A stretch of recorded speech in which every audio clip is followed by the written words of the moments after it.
all of these people, Reuben, Gad, the half tribe of Manasseh, and Caleb, who all had to wait for their land. They had already been promised this land.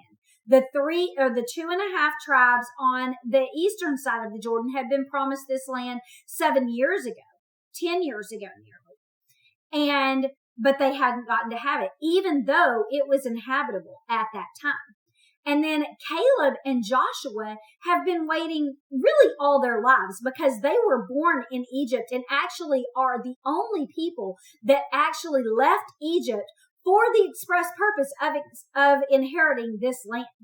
And then right after they got out, Moses sent those two as spies into the land along with 10 more, and they got to see this land. So not only have they been waiting since they were born and living in Egypt, but they've really been waiting these last 45 years because they got to see how luscious and wonderful this land was, and they didn't get to go in it. Can you imagine? Can you imagine going into this land? You just left slavery. You're no longer a slave and no longer oppressed, no longer being ruled by someone else that is not a good ruler anyway towards you.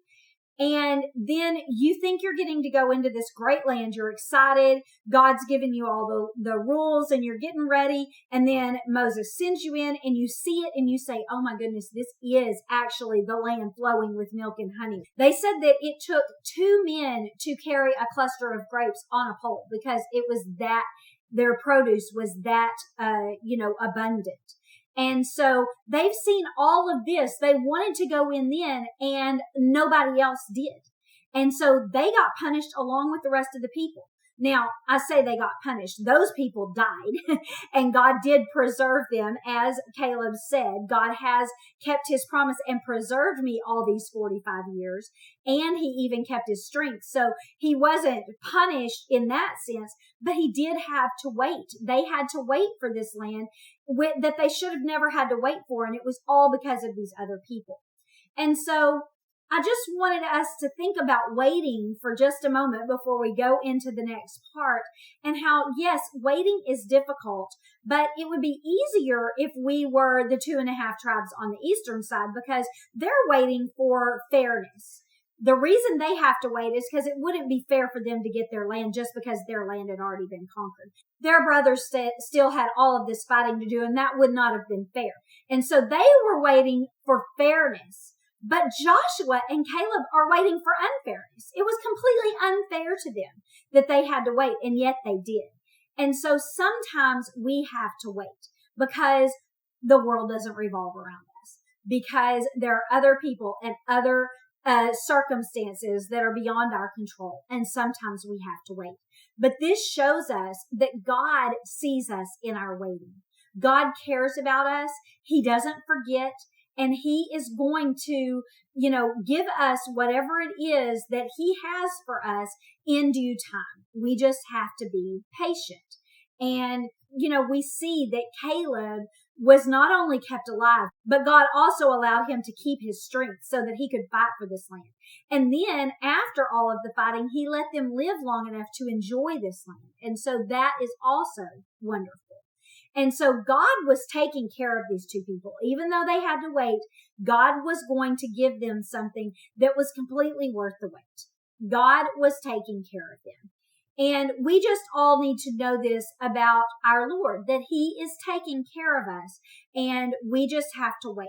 And so I want to read you a couple of verses that pertain to this waiting.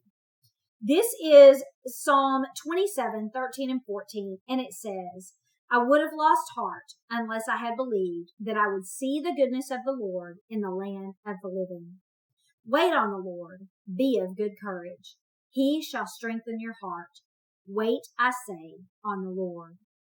And so this person is saying, I'm not getting discouraged. I really believe I'm going to see your goodness here on this earth and not just in heaven. And so I'm waiting on you. I'm being courageous and I'm waiting on you, and I'm not going to let myself get discouraged. And that is a great attitude.